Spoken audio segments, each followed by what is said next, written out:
وقال الله تبارك وتعالى في مقام آخر ومن يشاقق الرسول من بعد ما تبين له الهدى ويتبع غير سبيل المؤمنين نوله ما تولى ونصله جهنم وساءت مصيرا صدق الله مولانا العظيم.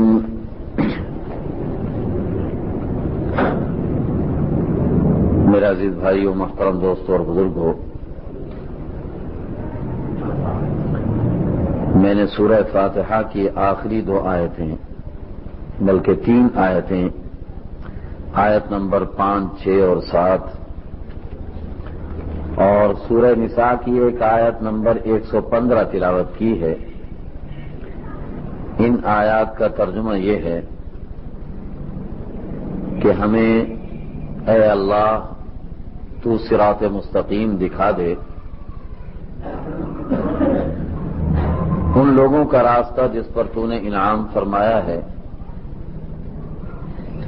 نہ تو وہ ایسے لوگ ہوں جن پر تو ناراض ہوا ہے اور نہ ہی ایسے لوگ ہوں جو گمراہ اور راستہ گم کیے ہوئے ہیں. سورہ نساء کی جو آیت میں نے تلاوت کی ہے اس کا ترجمہ یہ ہے کہ جو شخص رسول کی مخالفت کرے اس کے بعد کہ اس کے سامنے ہدایت واضح ہو کر آ چکی ہو اور ایمان والوں کا راستہ چھوڑ کر کسی دوسرے راستے کی اتباع شروع کر دے تو ہم اسے اس کے حوالے کر دیں گے جو کچھ وہ کر رہا ہے اور اسے جہنم میں ڈالیں گے، اور جہنم بڑا ہی بدترین ٹھکانہ اور بہت ہی بری جگہ ہے. ان آیات کے ترجمے سے یہ بات واضح ہے کہ مسلمانوں کو یہ تعلیم دی گئی ہے قرآن کریم میں کہ وہ ایسے راستے کو اختیار کریں جس پر اللہ کے پسندیدہ بندے، اللہ کے نیک بندے، اللہ کے انعام یافتہ بندے چلتے رہے اور عمل کرتے رہے.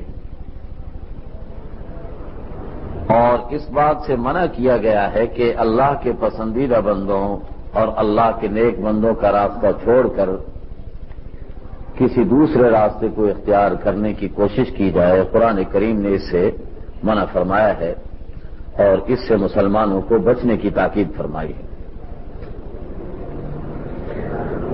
عام طور پر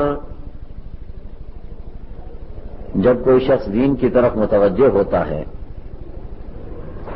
تو ایک سوال اس کے ذہن میں اٹھتا ہے کہ سارے مسلمان ایک ہی طریقے پر کیوں نہیں چلتے، باہمی طور پر ان میں اختلافات کیوں پائے جاتے ہیں. یہ ایک سوال اٹھتا ہے اور ہر ایک کی یہ خواہش ہوتی ہے اور اس کا بعض لوگ برملا اظہار بھی کرتے ہیں کہ سب کو متحد اور متفق ہونا چاہیے، ایک ہی طریقے پر چلنا چاہیے. اور بعض لوگوں نے اس کا علاج بھی تجویز کیا ہے. کچھ لوگوں کی رائے تو یہ ہے کہ مسلمانوں میں فقہی مذاہب جو کہ حنفی، شافعی، حنبلی اور مالکی کی شکل میں موجود ہیں، یہ مذاہب مسلمانوں میں اختلافات پیدا کرتے ہیں، لہذا ان مذاہب کو چھوڑ دیا جائے تو اختلافات ختم ہو جائیں گے. یہ ایک تجویز کیا گیا اور ایک طریقہ، اسے کافی اچھالا جاتا ہے، کافی اس کے بارے میں پروپیگنڈا کیا جاتا ہے، اور بعض لوگوں نے اس سے ایک قدم اور آگے بڑھایا ان کا کہنا یہ ہے کہ حدیث سے بھی آپس میں اختلافات پیدا ہوتے ہیں، لہذا جس سے اختلافات پیدا ہوں اسے چھوڑ دیا جائے، تو اس لیے حدیث کو بھی چھوڑ دیا جائے، قرآن کریم پر عمل کیا جائے، بس قرآن جو ہے وہ سب کو متفق اور متحد کر دے گا۔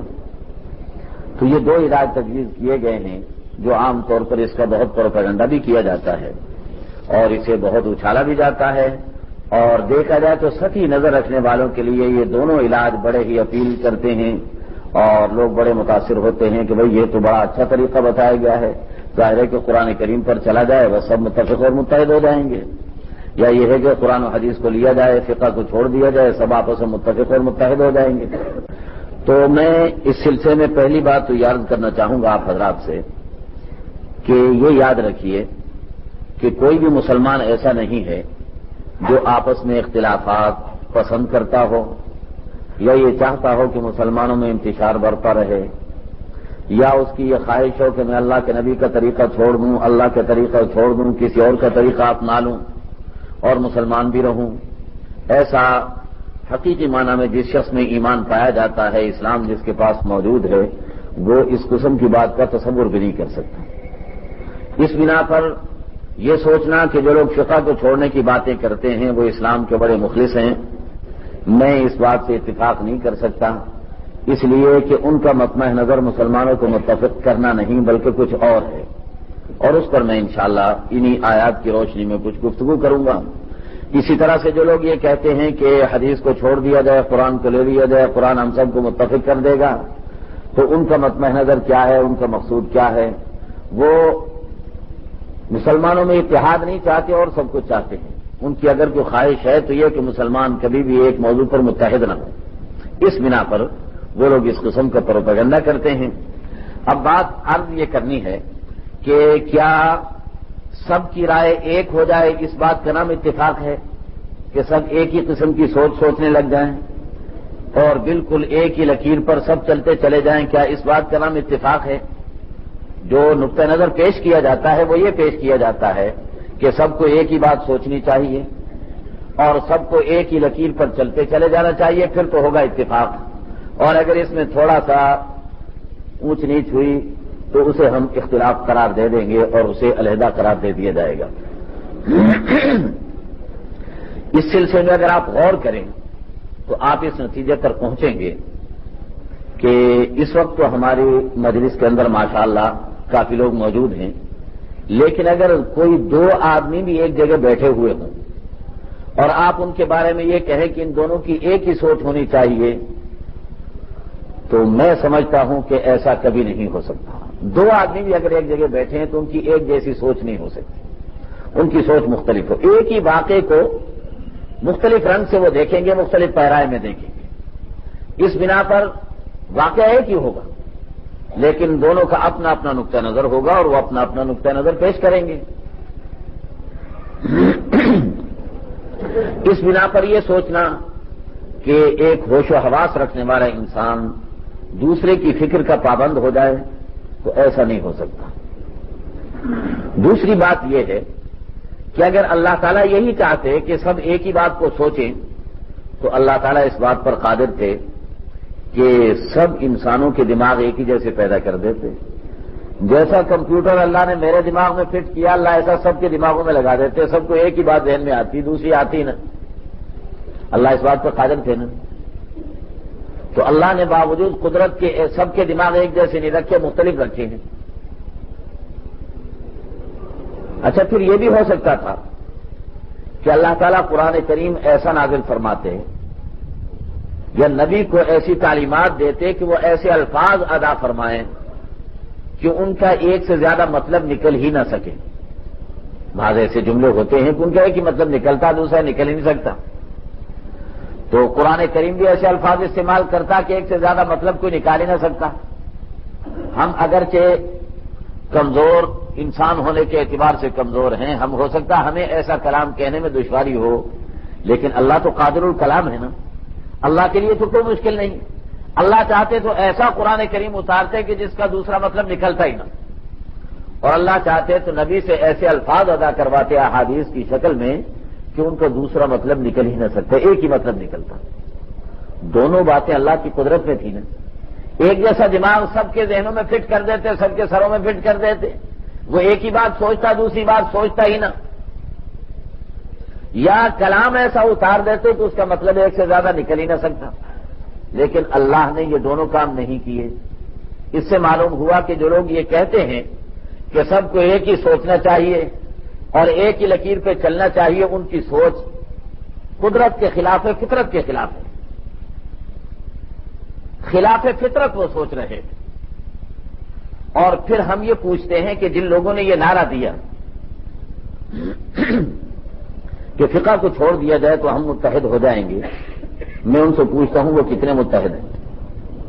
جو لوگ یہ نعرہ لگاتے ہیں فقہ کو چھوڑنے کا، وہ ہمارے ہاں ہمارے معاشرے میں غیر مقلد کہلاتے ہیں یا اہل حدیث کہلاتے ہیں۔ وہ اپنے لحاظ سے، میں اس کی بھی وضاحت کروں گا کہ اہل حدیث کہلانے کے وہ لوگ مستحق نہیں ہیں، وہ غیر مقلد کہلاتے ہیں اور اپنے آپ کو اہل حدیث ہونے کے دعوے دار ہیں۔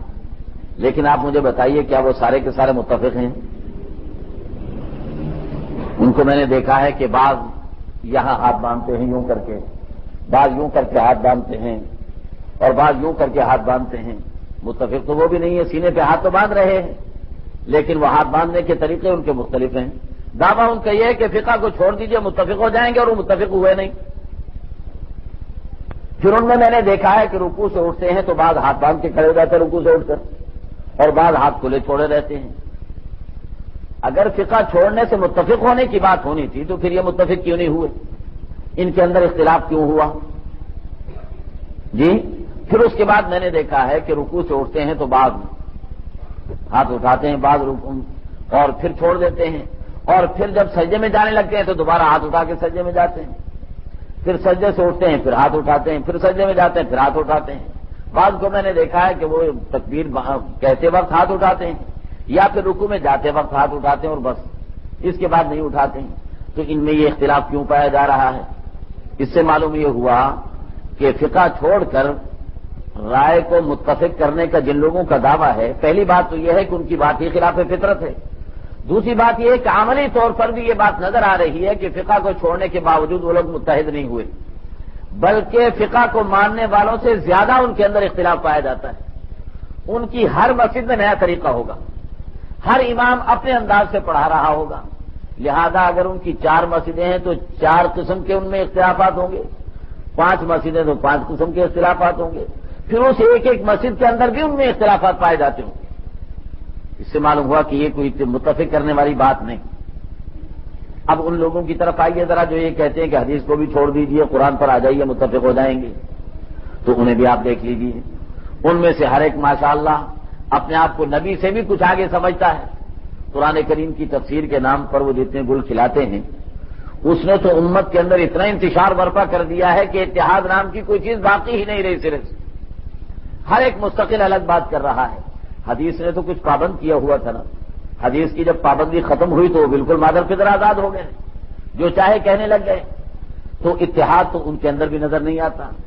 اور یہ قرآن کریم پر عمل کرنے کے دعوے دار، حدیث کو چھوڑنے کے دعوے دار بہت سے پیدا ہوئے ہمارے معاشرے کے اندر، ہر ایک کا اپنا اپنا نقطہ نظر اور اپنی اپنی رائے ہے، تو اتحاد تو انہوں نے بھی نہیں دکھایا۔ اس سے معلوم یہ ہوا کہ نہ تو حدیث کو چھوڑ کر متحد رہا جا سکتا ہے اور نہ ہی فقہ کو چھوڑ کر متحد رہا جا سکتا ہے۔ متحد رہنے کا اگر کوئی طریقہ ہے تو وہ حدیث اور فقہ کی پابندی کرتے ہوئے قرآنی تعلیمات پر عمل کرنا، یہ مسلمانوں میں اتفاق و اتحاد پیدا کر سکتا ہے۔ اب تھوڑی سی بات میں اس پر عرض کروں گا کہ فقہ کسے کہتے ہیں، پھر اس کے بعد ہم اسی بات کی طرف آئیں گے کہ مسلمانوں میں یہ جو ائمہ اربعہ 4 اماموں کو مان کر چلنے کا جو طریقہ کار رائج اور چل رہا ہے، اس سے امت کو کیا فائدہ پہنچ رہا ہے اور اسے چھوڑنے والوں نے امت کو کتنا نقصان پہنچایا ہے۔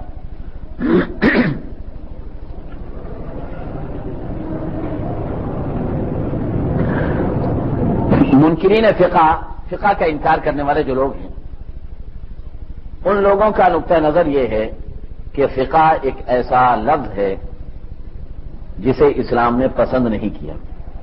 ایک صاحب نے بالکل بڑے ہی روب اور دبدبے اور بڑے جوش سے کہا کہ فقہ قرآن و حدیث میں کہیں نہیں ہے، اس بنا پر فقہ کو ماننا ہی غلط ہے۔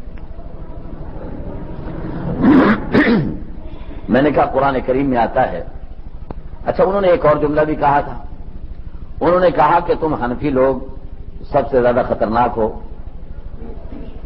اور فقہ جو ہے اس کا کہیں موجود نہیں قرآن و حدیث.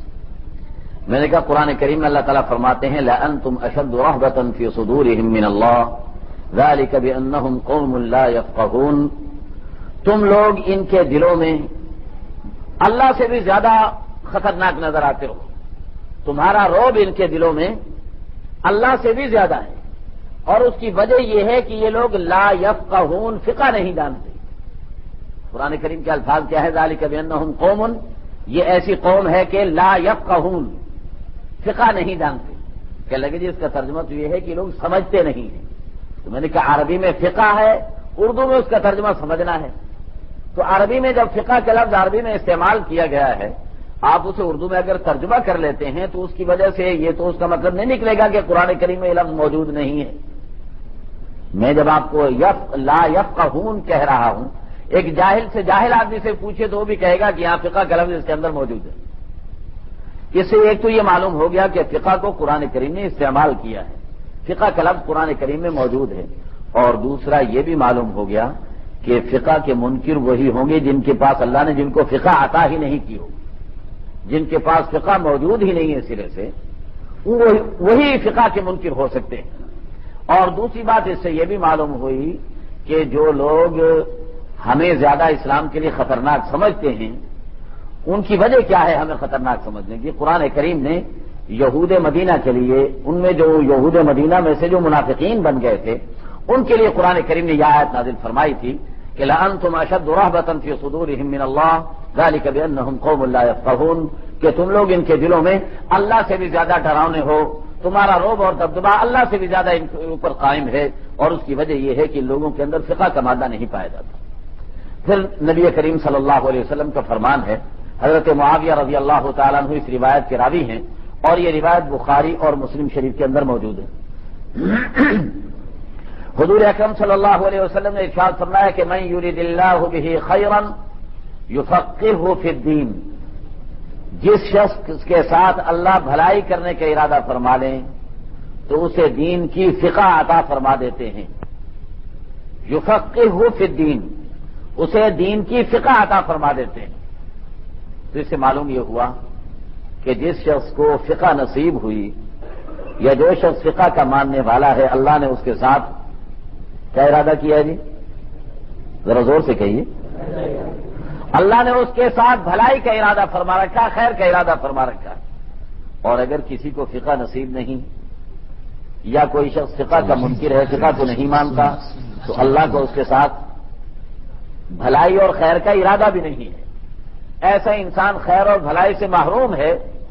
اللہ کے نبی کی زبان ارشاد کے مطابق ایسا انسان بھلائی اور خیر سے محروم ہے جو فقہ کا منکر ہے، فقہ کو تسلیم نہیں کرتا، یا اس کے اندر فقیہانہ مادہ نہیں پایا جاتا.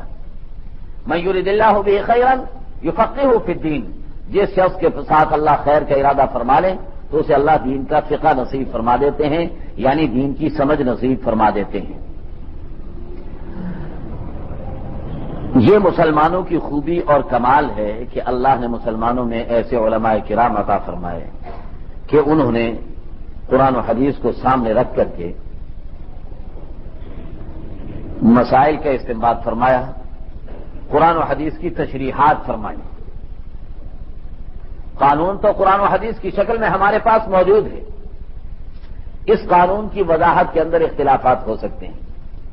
ان اختلافات کو دور کرنے کے لیے فقہ موجود ہے.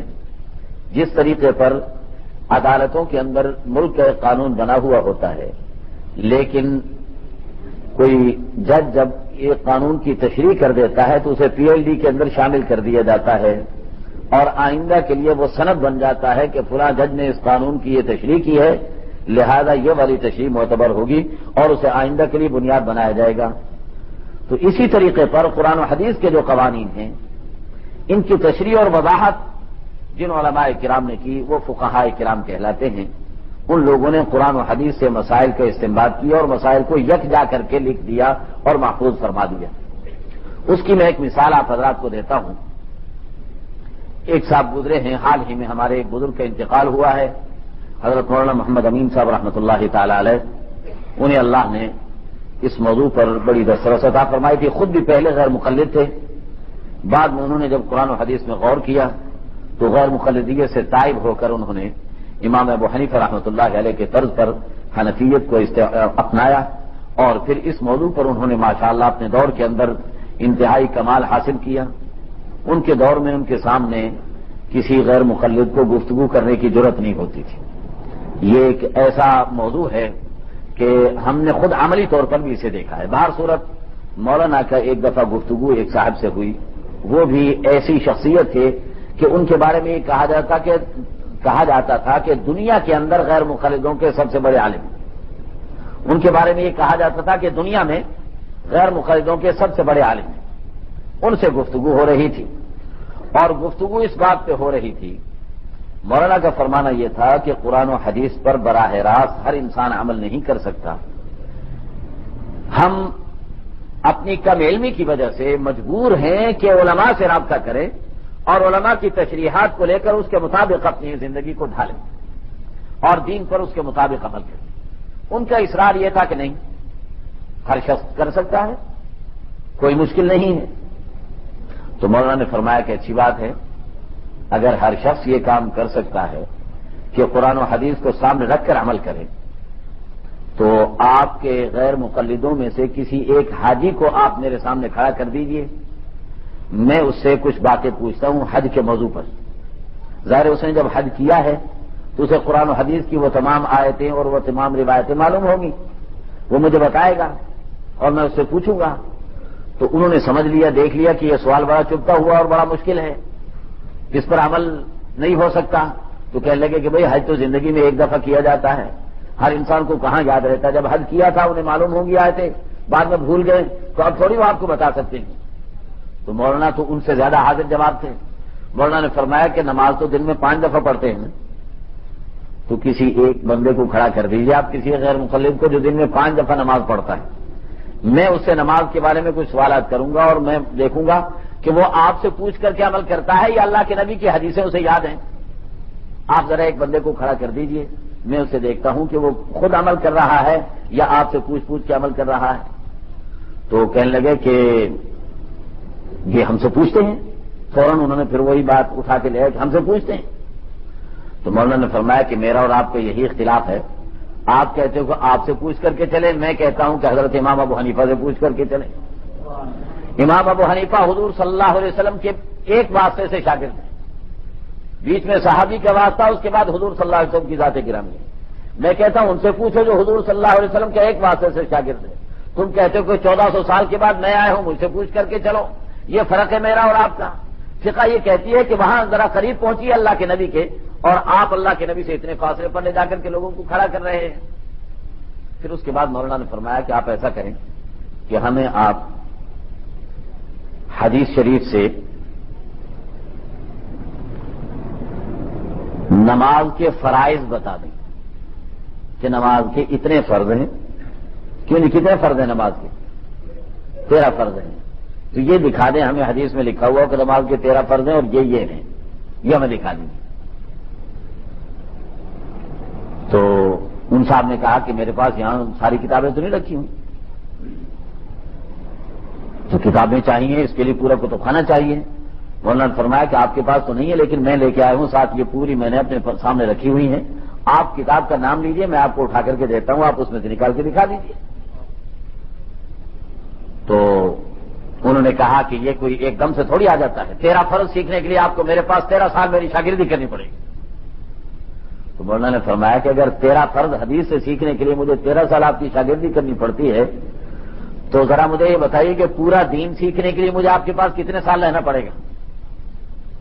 جی، اگر نماز کے صرف 13 فرض سیکھنے کے لیے 13 سال رہنا پڑے گا اور وضو کے 4 فرض سیکھنے کے لیے 4 سال گزارنے پڑیں گے، تو پورا دین سیکھنے کے لیے مجھے آپ کے پاس کتنے سال رہنا پڑے گا؟ ذرا یہ مجھے سمجھا دیجیے. فرمانے لگے کہ میں چیلنج کرتا ہوں کہ آپ قرآن و حدیث سے نماز کے 13 فرض نہیں دکھا سکتے، اور میں فقہ کی کتاب تعلیم الاسلام جو ہمارے بچوں کو پہلی کی کلاس میں پڑھائی جاتی ہے، اس میں سے یہ میں 13 فرض نکال کے آپ کو دکھا سکتا ہوں. اگر آپ کو ان 13 فرض پر اعتراض ہے تو وہ اعتراض پیش کیجیے، اور اگر اعتراض نہیں تو پھر ہماری بات کو تسلیم کیجیے. چنانچہ آپ ان اہل حدیثوں میں سے کسی سے پوچھ لیجئے. اہل حدیث کا لفظ میں اس لیے کہہ رہا ہوں کہ وہ پسند کرتے ہیں اپنے یہ لفظ، ورنہ وہ اس قابل نہیں ہے. میں ابھی آپ کو بتاؤں گا اس سلسلے کے اندر. آپ سے ذرا پوچھیے کہ نماز میں کتنے فرض ہیں، وضو میں کتنے فرض ہیں، اور یہ فرض آپ کہاں سے نکال کے لائیں؟ قرآن پاک میں ہیں، حدیث شریف میں ہیں، کہاں ہیں؟ یہ ذرا ہمیں دکھا دیجیے. ایک صاحب نے وضو کے فرضوں کے لیے قرآن کریم کی آیت پیش کی، یا ایھا الذین آمنوا اذا قمتم الى الصلاۃ فاغسلوا وجوہکم وایدیکم الى المرافق وامسحوا برؤوسکم وارجلکم الى الکعبین. یہ آیت پیش کر دی. اس میں 4 اعضاء کے دھونے کا ذکر ہے. میں نے کہا اس میں فرض کا لفظ تو موجود نہیں ہے. آپ یہ کیسے کہتے ہیں کہ ان 4 اعضاء کو دھونا فرض ہے؟ دیکھیے وہ پھر آپ کو فقہ کا سہارا لینا پڑے گا، پھر آپ کو وہیں جانا پڑے گا، حنفیوں کے پاس یا مالکیوں کے پاس یا حنبلیوں کے پاس یا شافعیوں کے پاس. وہاں اگر آپ نہیں جائیں گے تو آپ کو مسئلہ حل ہی نہیں ہوگا. اور یہ اللہ کے بندے ایسے ہیں کہ پیسے لینے کے لیے تو حنبلیوں کے پاس چلے جاتے ہیں. سعودی عرب جو دوڑ کر کے جاتے ہیں، وہاں کا باقاعدہ تحریر شدہ قانونی مذہب ہے کہ وہاں پر حنبلی مسلک چلے گا. چنانچہ وہاں کی ساری کورٹوں اور عدالتوں کے اندر حنبلی مسلک کے مطابق فیصلے ہوتے ہیں اور حنبلی مسلک چلتا ہے. پیسے لینے کے لیے تو وہاں چلے جاتے ہیں، لیکن پیسوں کے علاوہ جب کوئی بات کرتے ہیں تو پھر کہتے ہیں جی حنبلی مشرک ہیں، شافعی مشرک ہیں، حنفی مشرک ہیں، مالکی مشرک ہیں. کیوں؟ اس لیے کہ جی وہ نبی کی بات کو انسانوں سے پوچھ کر کے مانتے ہیں اور نبی سے براہ راست نہیں پوچھتے. ہم کہتے ہیں کہ آپ کوئی راستہ ہمیں دکھا دیجئے نبی سے براہ راست پوچھنے کا تو ہم پوچھ لیں گے. کہتے ہیں جی بخاری شریف میں دیکھ لیجئے. میں نے کہا بخاری بھی تو امام بخاری نے لکھی ہے نا، براہ راست سنا ہوا جی. اور امام بخاری کون ہے؟ امام ابو حنیفہ کے شاگرد کا شاگرد ہے. امام بخاری عبداللہ ابن مبارک کے شاگرد اور عبداللہ ابن مبارک امام ابو حنیفہ کے شاگرد. وہ کہتے ہیں کہ صاحب امام بخاری سے پوچھے، بخاری سے پوچھیے. میں نے کہا کہ بخاری بھی تو امام بخاری نے لکھی ہے نا، اللہ کے نبی نے خود کو کتاب لکھی ہے جی. پھر آپ یہ کیسے کہتے ہیں کہ بخاری سے اگر آپ نے سیکھ لیا تو وہ آپ نے حضور صلی اللہ علیہ وسلم سے سیکھ لیا؟ بات تو پھر نہیں رہی کہ چاہے ابو حنیفہ کو امام مان لیجئے چاہے بخاری کو امام مان لیجئے، ماننا تو پڑے گا آپ کو.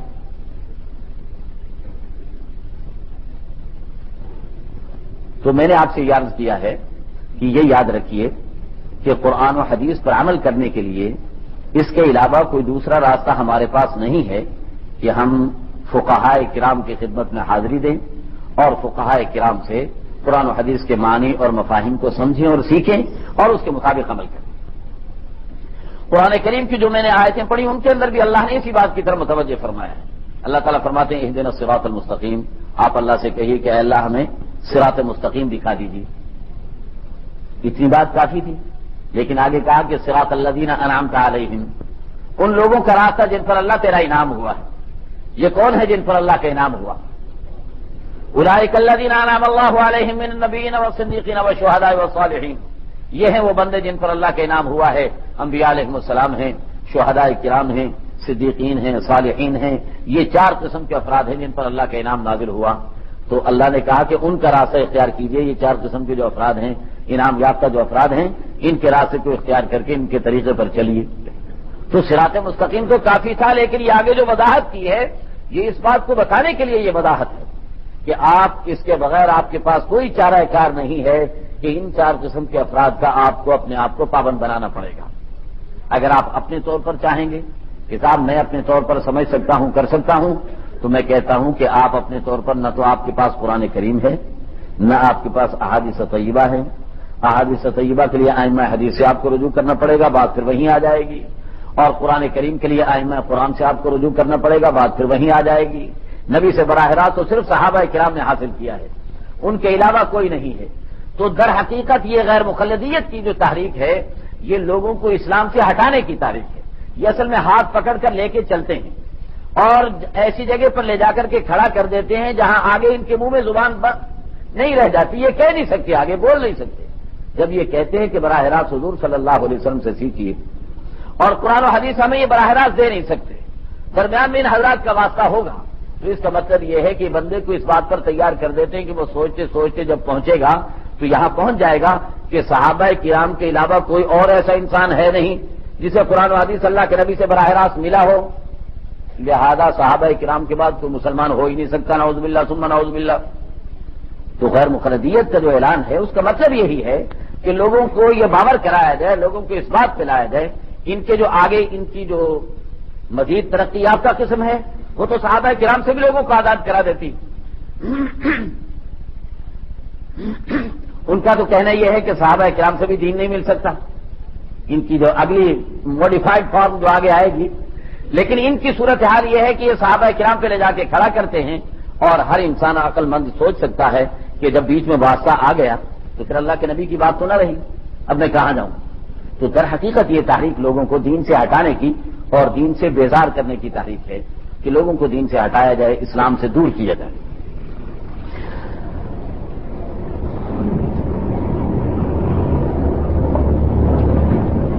تو میں نے یہ عرض کیا کہ یہ تو لازمی بات ہے کہ فقہ کے بغیر ہم قرآن و حدیث پر عمل نہیں کر سکتے.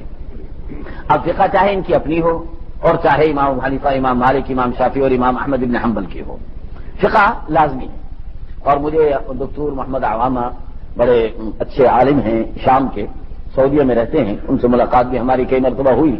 وہ بڑی عجیب بات کہا کرتے تھے کہ عجیب بات یہ ہے کہ اگر امام ابو حنیفہ تشریح کرے تو کہتے ہیں جی حنفی فقہ ہے، اور اگر یہ خود تشریح کرے تو کہتے ہیں یہ نبی کی تشریح ہے. تو اگر امام ابو حنیفہ کی ہوئی تشریح حنفی تشریح بن گئی تو تیری تشریح بھی تو تیری کہلائے گی نا، پھر وہ اللہ کے نبی کی تشریح اسے تو کیسے قرار دیتا ہے؟ یہ اگر ہمارے یہاں آج کا اس 15ویں صدی کا کوئی شخص یہ دعویٰ کرے کہ صاحب اس حدیث کا یہ مطلب نکلتا ہے، تو یہ مطلب تو آپ نے نکالا نا. اسے تو آپ کہتے ہیں یہ رسول کی سمجھ ہے، اسے کہتے ہیں فقہ الرسول. اور جو ابو حنیفہ نے کہا اسے کہتے ہیں فقہ ابی حنیفہ. یاد رکھیے کہ ائمہ فقہ نے جو قرآن و حدیث کی تشریح کی ہے وہ بھی نبی ہی کی بات ہے جسے انہوں نے وضاحت کی ہے. تو یہ پھر یہ کیا صورتحال کیا پیدا ہوئی، یہ جو ایک نیا یعنی کھڑا کیا گیا، نیا اسٹنٹ کھڑا کیا گیا اہل حدیث کے عنوان سے یا اہل قرآن کے عنوان سے. بات تو دعویٰ تو یہ کیا گیا کہ ہم مسلمانوں کو متحد کرنے کی بات کر رہے ہیں، لیکن ہوا کیا کہ اہل قرآن کے ایک نیا فرقہ پیدا ہو گیا. اہل حدیث نے جب حدیث کی بات کی تو اہل حدیث کے ایک نیا فرقہ پیدا ہو گیا. بجائے اس کے کہ لوگ متفق ہوتے، پہلے تو 4 فرقہ پر لوگ چل ہی رہے تھے، اب یہ 2 فرقے مزید انہوں نے اضافہ کر دیے. تو فرقہ واریت کو کم کیا یا زیادہ کیا؟ پھر میں نے آپ کو بتایا ہے کہ ان کا مزاج ایسا ہے اہل قرآن کا بھی کہ ان میں سے ہر ایک مستقل امام ہوتا ہے، تو ان کے اندر سینکڑوں فرقے ان کے اندر بن گئے. اور اہل حدیث کی صورتحال بھی ہوتی کہ ان کے اندر بھی ہر ایک اپنا امام ہوتا اپنی جگہ پر، تو ان کے اندر سینکڑوں فرقے ان کے اندر نکل آئے. تو انہوں نے اتحاد پیدا کیا یا فرقہ واریت کو اور ہوا دی، فرقہ واریت کی اور آگ کو بھڑکایا ان لوگوں نے. تو اتحاد تو مسلمانوں میں کوئی پیدا نہیں ہوا ان کے نتیجے کے اندر، بلکہ اور انتشار پیدا ہوا. دوسری بات یہ ہے کہ اہل قرآن وہ لوگ نہیں کہلاتے جو قرآن پر عمل کریں، وہ لوگ تو مسلمان کہلاتے ہیں. اہل قرآن وہ لوگ کہلاتے ہیں جو قرآن کے پڑھنے پڑھانے کو اپنے فرض کے طور پر اختیار کر لیں، اپنے وظیفے کے طور پر اختیار کر لیں. جیسے ہمارے قرآن کریم کے قراء کرام، حفاظ کرام ہیں، یہ اہل قرآن اس لیے کہلاتے ہیں کہ ان کی مشغولی قرآن کریم کے اندر ہے. اسی طریقے پر اہل حدیث وہ لوگ کہلاتے ہیں جن کی مشغولی احادیث کے اندر ہے، احادیث کو لکھنے کا کام، احادیث کو چھانٹنے کا کام، احادیث کی استنباط کا، اسے کتابیں تصنیف کرنے کا کام. تو جن کی مشغولی احادیث ہی کے اندر ہے وہ اہل حدیث کہلانے کے مستحق ہیں. یہ دعویٰ کرنا کہ جو حدیث پر عمل کرتے ہیں وہ اہل حدیث کہلاتے ہیں، یہ دعویٰ انگریز کے زمانے کے اندر پیدا ہوا ہے. انگریز کے دور سے پہلے یہ دعویٰ کسی نے نہیں کیا. انگریز کے دور سے پہلے اہل حدیث وہ لوگ کہلاتے تھے جو محدثین ہیں، جو حدیث میں مشغول رہتے ہیں، حدیث کے پڑھنے پڑھانے، تشریحات کرنے، ان میں جو لوگ مشغول رہتے ہیں. عمل بالحدیث کی بنیاد پر اہل حدیث کا دعویٰ انگریز کے دور کے اندر کیا گیا ہے، اور انگریز کے دور میں باقاعدہ اپنے لیے اس نام کو رجسٹر کروایا گیا ہے. انگریز نے صرف ایک فرقے کے لیے نام رجسٹر کیا ہے، اور وہ اہل حدیث ہیں جن کے لیے اہل حدیث کا نام باقاعدہ رجسٹر کیا گیا. باقاعدہ درخواست دی گئی کہ لوگ ہمیں غیر مقلد کہتے ہیں، لہذا ہمیں غیر مقلد کی بجائے اہل حدیث تسلیم کیا جائے. انگریز نے فوراً تسلیم کر لیا. اس کی وجہ کیا تھی؟ انگریز کی تو خواہش تھی. ابھی پچھلے دنوں ایک صاحب نے دعویٰ کیا ہے کہ انہیں کینیڈا کے اندر مسلم اسکالر ہونے کا کینیڈین حکومت نے ایوارڈ دیا. مجھے ایک صاحب نے بتایا کہ ایک صاحب ہے انہیں مسلم اسکالر ہونے کا کینیڈین حکومت نے ایوارڈ دیا. میں نے کہا جسے کینیڈین حکومت ایوارڈ دے رہی ہوگی وہ کتنا بڑا مسلم اسکالر ہوگا یہ ساری دنیا جانتی. تو جسے انگریز اہل حدیث تسلیم کریں وہ کتنا حدیث پر عمل کرنے والا ہوگا یہ بھی ساری دنیا جانتی ہے. اصل میں انگریز کی یہ ضرورت تھی. فرق تسد عربی کا ایک محاورہ اور کہاوت ہے جسے انگلش میں کہتے ہیں ڈیوائڈ اینڈ رول اور ہماری اردو میں کہتے ہیں کہ لڑاؤ اور حکومت کرو. تو انگریز کو چونکہ عالم اسلام پر تسلط مل گیا تھا اب وہ اپنے تسلط کو برقرار رکھنے کے لیے اس کی خواہش یہ تھی کہ مسلمانوں میں زیادہ سے زیادہ فرقے بڑھائے جائیں, زیادہ سے زیادہ پارٹیاں پیدا کی جائیں تاکہ یہ رکاوٹ بن سکیں اسلامی نظام کے آنے کے لیے مستقبل میں. اس لیے مجھ سے جب کوئی پوچھتا ہے تو میں یہ کہتا ہوں کہ یہ فرقے اور یہ پارٹیاں در حقیقت جو اسلام کے نام سے مختلف بنتی ہیں یہ در حقیقت اسلامی نظام کے قیام کے خلاف مزاحمتی تحریکیں ہیں. یہ اسلام کے نظام کو ریزسٹ کرنے کے لیے کہ اسلام نہ آئے اس مقصد کے لیے پیدا ہوئی ہے. اور اس کی سب سے بڑی دلیل یہ ہے کہ جب ضیاء الحق کے دور کے اندر ضیاء الحق نے یہ فیصلہ کیا تھا کہ اسلامی نظام قائم کروں گا تو ایک تو رافضیوں نے اسلام آباد کا گھیراؤ کیا تھا اور دوسرے اہل حدیثوں نے اسلام آباد کا گھیراؤ کیا تھا اور یہ کہا تھا کہ ہم یہاں پر حنفی فقہ کو نافذ نہیں ہونے دیں گے. ان دونوں فرقوں نے کھڑے ہو کر کے اسلام کو روک دیا, اسلام کے آنے کو پاکستان کے اندر, اور یہ انہیں مزید تقویت دی جانے کی کوشش. چنانچہ آپ دیکھتے ہیں آج کل بھی ایک خاص جہادی تنظیم ہے اسے بڑا ہائی لائٹ کیا جاتا ہے اخبارات کے اندر, بڑا ہائی لائٹ کر کے پھر آپ یہ دیکھیں کہ آپ کے معاشرے میں ان کے کتنا وجود ہے. پہلے تو آپ یہ دیکھیے معاشرے کے اندر شاید آپ کو کہیں ان کا کوئی نمائندہ نظر آیا ہو یا آپ لوگوں کے اندر شاید ہی کوئی نمائندہ ہو, لیکن اخبارات میں یوں پیش کیا جاتا ہے کہ شاید وہی جہاد کر رہے ہیں دنیا کے اندر کوئی رہا ہی نہیں مجاہد.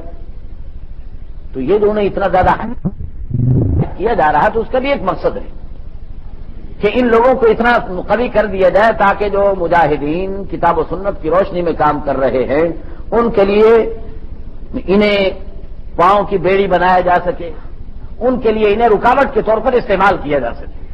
اس بنا پر انہیں زیادہ اچھالا جاتا ہے اور اس بنا پر انہیں زیادہ اجاگر کرنے کی کوشش کی جاتی ہے. تو در حقیقت چونکہ انگریز کا مقصد تھا کہ مسلمانوں کے اندر فرقہ واریت کو رواج ملنا چاہیے, لہذا ایسے فرقے اور ایسی پارٹیاں جن کے ذریعے سے انہیں مستقبل میں امید تھی کہ ان کا مسلمانوں میں وجود تو نہیں ہے لیکن یہ کھڑے ہو کر مسلمانوں کے اندر انتشار ضرور پیدا کر سکتے ہیں, تو انہیں باقاعدہ انہوں نے رجسٹر کیا, قانونی جواز ان کے لیے مہیا کیا گیا تاکہ یہ اس قانون کی چھتری کے نیچے بیٹھ کر مسلمانوں میں انتشار اور اختلاف کا بیج بوتے رہیں اور مسلمانوں کو آپس میں لڑانے کا کام کرتے رہیں. تو میں نے آپ سے یہ عرض کیا ہے کہ اہل حدیث کا لفظ نہ تو عملی طور پر ان پر صادق آتا ہے اور نہ ہی معنوی طور پر ان پر صادق آتا ہے, بلکہ اہل حدیث وہ لوگ کہلاتے ہیں جو حدیث کے پڑھنے پڑھانے, جیسے اہل قرآن وہ کہلاتے ہیں جو قرآن کریم کے پڑھنے پڑھانے میں مشغول ہوں, اسی طریقے پر اہل حدیث وہ لوگ کہلاتے ہیں جو حدیث کے پڑھنے پڑھانے میں مشغول ہونے والے لوگ ہیں. عمل بالحدیث کو اہل حدیث کہنا یہ غلط بات ہے, عملی طور پر بھی ثابت نہیں ہے اور علمی طور پر بھی یہ بات ثابت نہیں ہو سکتی. عملی طور پر اس لیے ثابت نہیں ہوتی کہ ان لوگوں کے پاس چند مسائل کے بارے میں شور مچاتے ہیں, ورنہ احادیث نہ ان کے پاس ہے اور نہ ہی یہ حدیث پر عمل کرتے ہیں. جیسے میں نے آپ کو بتایا ہے کہ نماز کے فرائض بھی یہ حدیث سے ثابت نہیں کر سکتے, وضو کے فرائض بھی یہ حدیث سے ثابت نہیں کر سکتے, اور بہت ساری باتیں ہیں جو ہم ان سے گفتگو کرنے کا موقع ملے. اس بنا پر آپ یہ دیکھیں گے کہ یہ کبھی بھی اہل علم سے گفتگو نہیں کریں گے, یہ گفتگو کریں گے عام آدمی سے. اہل علم سے گفتگو کرنے کے لیے کسی ایک عام جاہل آدمی کو تو بھیج دیں گے کہ جاؤ ان کے مولوی سے بات کر کے آؤ, لیکن ان کے علماء کبھی بھی کسی عالم دین سے بات کرنے کے لیے تیار نہیں ہوں گے. یہ میرا چیلنج اور دعویٰ ہے. یہ کبھی آمادہ نہیں ہوں گے کسی عالم دین سے گفتگو کرنے کے لیے.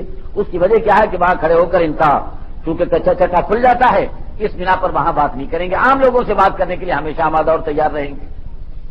اب ذرا میں نے جو دعویٰ کیا ہے کہ یہ لوگ حدیث پر عمل نہیں کرتے, اس کے بارے میں کچھ تھوڑی سی گفتگو کروں گا آپ حضرات کے سامنے. میں ٹنڈو آدم میں رہتا تھا تو وہاں پر نئی نئی ان لوگوں نے الگ سے مسجد بنائی اور میرے پاس آئے، کیونکہ میں بھی ان دنوں میں نیا نیا مدینہ یونیورسٹی سے آیا تھا، تو میرے پاس آئی اس خیال سے کہ شاید وہاں سے ہر آنے والا ہماری ہی راج الاپے گا، ہماری ہی بات کرے گا، تو اس بنا پر وہ میرے پاس آئے 2-3 آدمیوں کو لے کر۔ فیصلہ یہ ہوا تھا، دونوں آپس میں اختلاف ہوا تھا حنفیوں میں اور غیر مقلدوں میں، تو فیصلہ یہ ہوا تھا کہ وہ جو کہہ دیں گے وہ ہم مان لیں گے۔ تو میرے پاس کس بنیاد پر آ گئے؟ حنفی تو اس لیے آئے تھے کہ میں حنفی ہوں، اور یہ لوگ اس لیے آئے تھے کہ مدینہ منورہ سے پڑھ کے آئے ہیں، لہذا ہماری بات کریں گے، تو اس بنا پر وہ آ گئے میرے پاس۔ وہاں پر گفتگو ہوئی۔ ایک مسئلہ تو ان لوگوں نے یہ اٹھایا کہ عید کی نماز مسجد کے اندر نہیں ہوتی،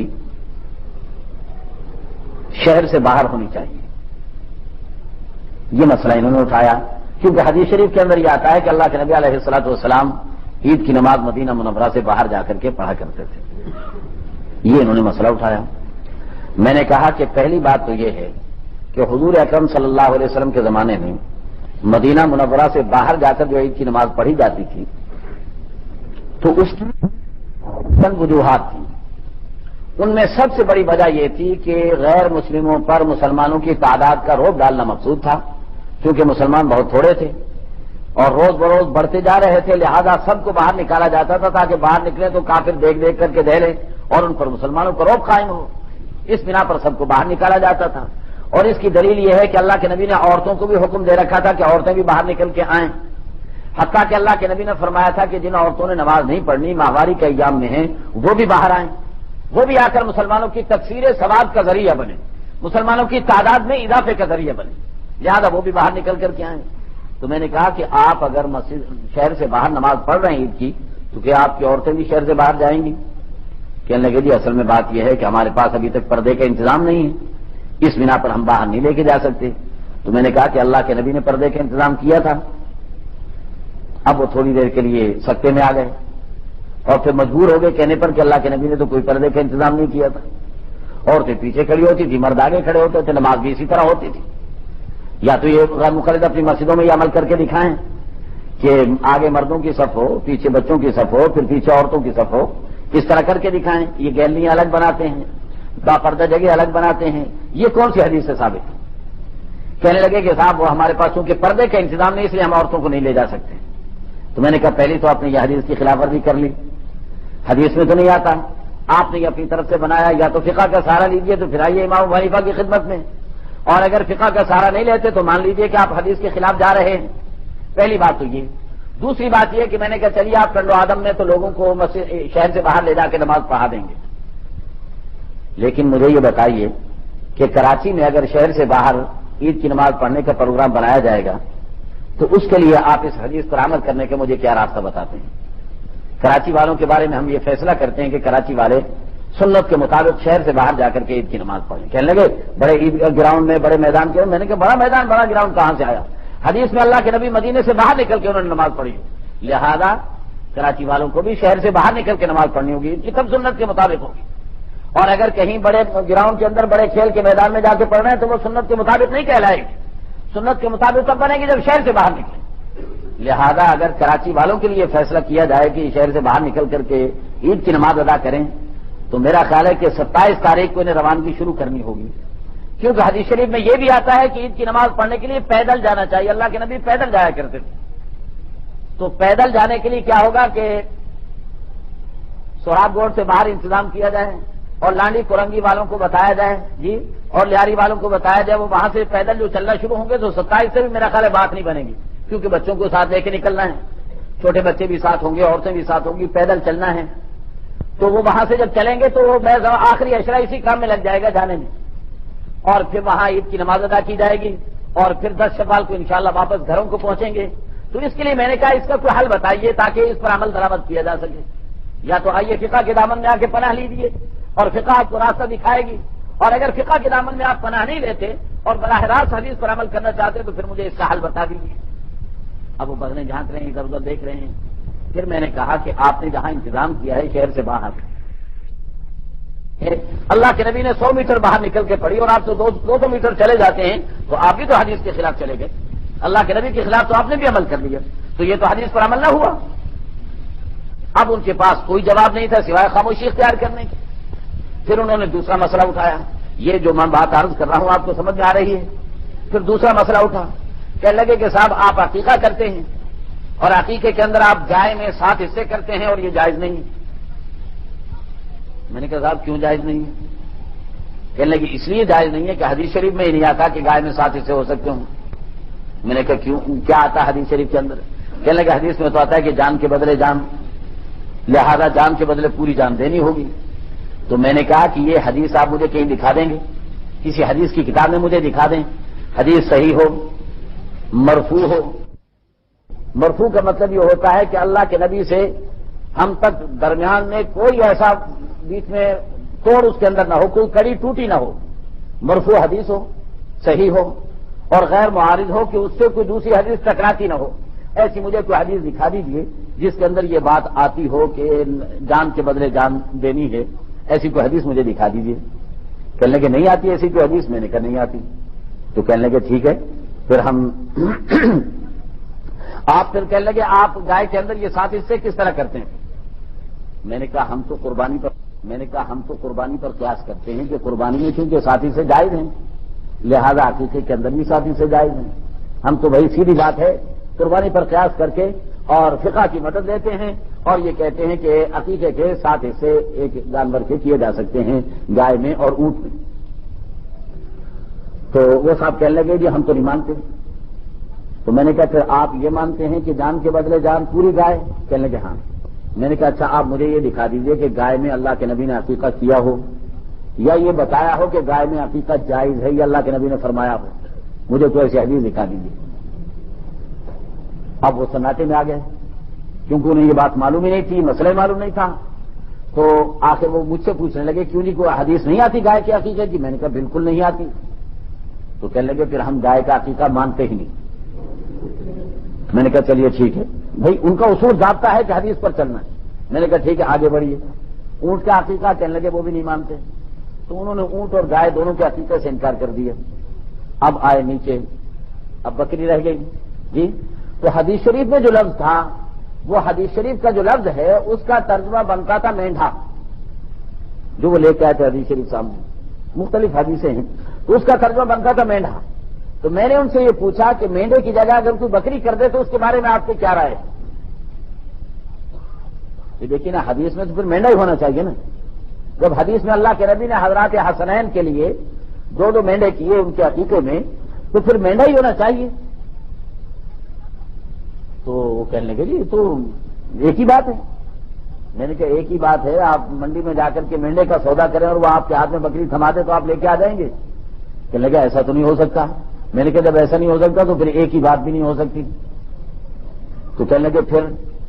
میں نے کہا پھر یہی ہے کہ آپ کو مینڈا تسلیم کرنا پڑے گا اور باقی سب سے دستبردار ہونا پڑے گا کہ بکری بکرا بھی نہیں لگ سکتے قربانی کے اندر، دمبا دمبی بھی نہیں لگ سکتے قربانی کے اندر، مینڈا لگ سکتا ہے.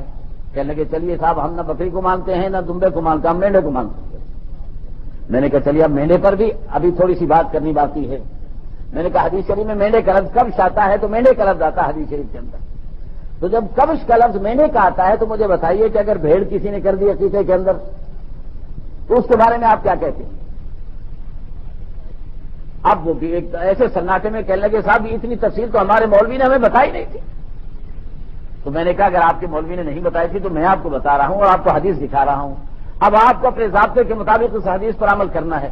کہ نہیں جی ہم اپنے مولوی صاحب سے پوچھیں گے جا کے. تو میں نے کہا پھر حدیث پر تو آپ نے عمل نہیں کیا، پھر تو اپنے مولوی صاحب آپ کے بیچ میں آڑے آ گئے، حدیث پر عمل نہیں ہوا پھر آپ کا. پھر تیسرا مسئلہ انہوں نے اٹھایا. تیسرا مسئلہ ان کا تھا تراویح کا. تراویح کا مسئلہ یہ اٹھایا کہ صاحب یہ 20 رکعت تراویح تو ہم مانتے نہیں ہیں، ہم تو 8 رکعت مانتے ہیں.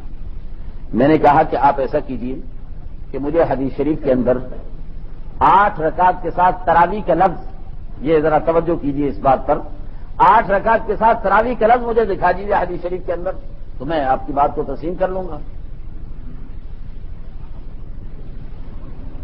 میں 20 رکعت کے ساتھ تراویح کا لفظ دکھاؤں گا، آپ 8 رکعت کے ساتھ تراویح کا لفظ دکھا دیجیے، چاہے کوئی من گھڑت روایت دے دیجیے. میں نے انہیں یہ بھی اجازت دے دی. میں نے کہا 8 رکعت تراویح کی کوئی موضوع روایت مجھے دکھا دیں، موضوع حدیث ہو، موضوع کہتے من گھڑت ہو.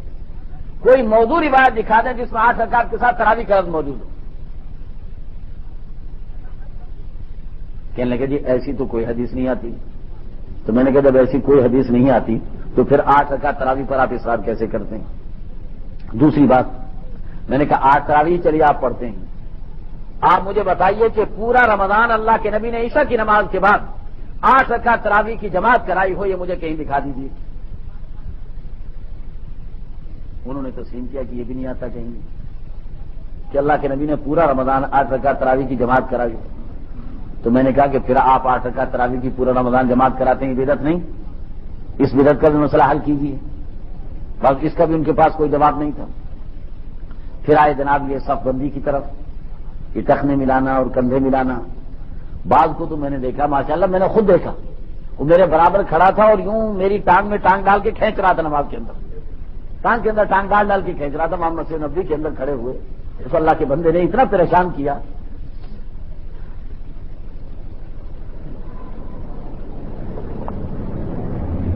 تو یہ مسئلہ انہوں نے اٹھایا کہ صاحب آپ صف بندی جو ہے اس کے لیے ٹخنے سے ٹخنا ملا ہوا ہونا چاہیے اور کندھے سے کندھا ملا ہوا ہونا چاہیے. میں نے کہا دیکھیے حدیث شریف میں حضور صلی اللہ علیہ وسلم نے کہیں یہ بات نہیں فرمائی ہے کہ لوگوں ٹخنے سے ٹخنا ملا لیا کرو اور کندھے سے کندھا ملا لیا کرو. اس معنی کی کوئی حدیث نہیں ہے. البتہ صحابہ یہ بتاتے ہیں کہ ہم لوگ ٹخنے سے ٹخنا ملاتے تھے، کندھے سے کندھا ملاتے تھے. لیکن اس کا مفہوم کیا ہے؟ کیا ٹخنے سے ٹخنا اور کندھے سے کندھا مل سکتا ہے؟ جی بلا تکلف آپ کھڑے بھی ہوں اور مل بھی جائے. میں نے انہی کو کھڑا کر دیا. ان کا قد ذرا چھوٹا تھا، ذرا نہیں ٹھیک ٹھاک چھوٹا تھا. ان کا کندھا میری کونی تک آتا تھا اور میں ان کے برابر کھڑا ہو گیا. میں نے کہا میرے ساتھ آپ اپنا کندھا ملا کے دکھا دیجیے. اگر نماز میں آپ میرے برابر کھڑے ہوتے ہیں اور حدیث سے آپ یہ ثابت کر رہے ہیں کہ کندھے سے کندھا ملا ہوا ہونا چاہیے تو میرے کندھے سے کندھا ملا کے دکھا دیجیے، حدیث پر عمل کر کے دکھائے. یا تو یہ برابر کے قد والوں کے لیے یہ حدیثیں ہیں، اونچے نیچے قد والوں کے لیے یہ والی حدیثیں نہیں. اس مسئلے کو آپ حل کیجیے. تو کہنے لگے پھر آپ، میں نے کہا کہ اس کا مطلب یہ ہے کہ گردن کی سیدھ میں اللہ کے نبی علیہ الصلوۃ والسلام بعض جگہ یہ فرماتے تھے کہ حاذو بالاعناق، گردنوں کو ایک دوسرے کے سامنے لاؤ. تو کیسے گردن ایک دوسرے ٹکرائیں گے، کیا کریں گے؟ مطلب یہ تھا کہ گردن کی سیدھ کے اندر دوسرے کی گردن آنی چاہیے، کندھے کی سیدھ میں دوسرے کا کندھا آنا چاہیے، ٹخنے کی سیدھ میں دوسرے کا ٹخنا آنا چاہیے. یہ مطلب ہے اس کا. اگر یہ مطلب لیتے ہیں ملانے کا تو میں انہیں چیلنج کرتا ہوں کہ ان میں کوئی بھی کھڑے ہو کر مجھے ہر شعبے ہر طبقے سے تعلق رکھنے والے افراد کے کندھے اور ٹخنے ملا کر کے دکھا دیں اگر ایسا کر سکتے ہیں حدیث پر براہ راست عمل کرنے کے لیے. فقہ تو یہ بتاتی ہے کہ اس سے مراد صفوں کو سیدھا کرنا ہے اور سیدھا کرنے کا طریقہ آپ کو بتا دیا. باقی رہا درمیان میں خلا نہ رہنے دینا. تو اس سلسلے کے اندر میں یہ کہتا ہوں کہ غیر مقلد لوگ تکلف کرتے ہیں، وہ جیسے ٹانگ میں ٹانگ ڈال کے کھینچتے ہیں، اور ہمارے حنفی لوگ بے توجہی برتتے ہیں. ورنہ مل کے کھڑے ہونا چاہیے، جتنا زیادہ سے زیادہ آپ مل سکیں. اتنا مل جانا چاہیے کہ درمیان میں دو آدمیوں کے درمیان میں تیسرا شخص کھڑا نہ ہو سکے، دوسرے کے لیے گنجائش نہیں رہنی چاہیے. اس طرح مل کر کے آپس میں کھڑے ہونا چاہیے. لیکن اس کے مطلب خطر نہیں ہے کہ آپ دوسروں کے ٹانگوں میں ٹانگیں ڈال کر کھینچنے کی کوشش کرتے رہیں. تو اس کا بھی ان کے پاس کوئی جواب نہیں تھا. پھر اور بہت سارے مسائل پر گفتگو ہوئی. بصورت میں نے آپ حضرات سے عرض کیا ہے کہ جس انداز پر یہ لوگ حدیث پر عمل کرنے کا دعویٰ کرتے ہیں اس انداز پر یہ خود بھی حدیث پر عمل نہیں کرتے. یہ دراصل عمل بالحدیث کا نعرہ لگا کر آپ کو اپنا مقلد بنانا چاہتے ہیں کہ آپ میرے پیچھے پیچھے چلیے. اور ہم یہ کہتے ہیں کہ ائمہ اربعہ کی اتباع کی جائے اور ائمہ اربعہ کے طریقے پر عمل درآمد کیا جائے. تو اللہ سے ہماری دعا ہے کہ اللہ رب العزت ہمیں اپنے اسلاف اور اکابر کے طریقے پر عمل کرنے کی توفیق مرحمت فرمائے اور اس صراط مستقیم پر چلنے کی توفیق مرحمت فرمائے جو صراط مستقیم انبیاء علیہم السلام کا، شہداء کرام کا، صدیقین اور صالحین کا. اللہ ہم سب کو ان کے طریقے پر عمل کرنے کی توفیق مرحمت فرمائے. انشاءاللہ کبھی اور موقع ہوا تو اس موضوع کو اور مزید اس میں کچھ باتیں ہیں وہ بھی عرض کر دیں گے. فی الحال آج میں اپنی بات کو یہیں پر ختم کر رہا ہوں.